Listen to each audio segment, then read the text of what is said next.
À l'image de la communauté économique des États de l'Afrique de l'Ouest CEDEAO, le Conseil de paix et de sécurité de l'Union africaine a suspendu ce 10 septembre la République de Guinée de toutes ses activités organes de décision. L'institution panafricaine condamne vivement le coup d'État militaire du 5 septembre. La condamnation de la Guinée par l'Union africaine est une condamnation de principe.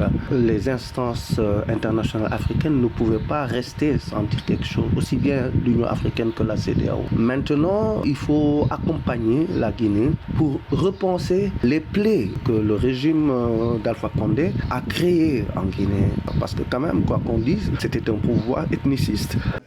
L'instance africaine demande également au Conseil de sécurité de l'Organisation des Nations Unies d'approuver le communiqué final de la CEDEAO sur sa décision de suspension du pays et d'envoi d'une mission diplomatique en Guinée. Déployée d'urgence dans le pays vendredi 10 septembre, la délégation de haut niveau de la CEDEAO a dressé un bilan positif de sa rencontre avec le Comité national de redressement et de développement qui a pris le pouvoir. Objectif, rétablir l'ordre constitutionnel et obtenir la libération du président Alpha Condé déchu, dont l'état de santé est rassurant selon la mission de la CEDEAO.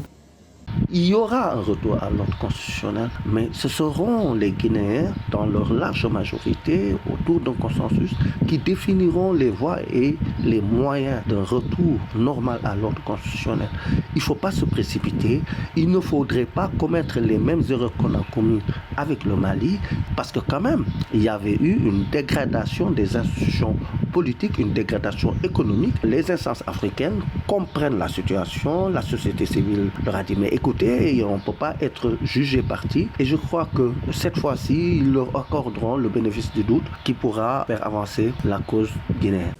Les sanctions de l'Union africaine contre la Guinée ne sont nullement d'ordre économique comme l'avait été celle prise contre le Mali. Toutefois, l'Union africaine indique qu'elle s'alignera à nouveau si la CEDEAO venait à prendre d'autres sanctions.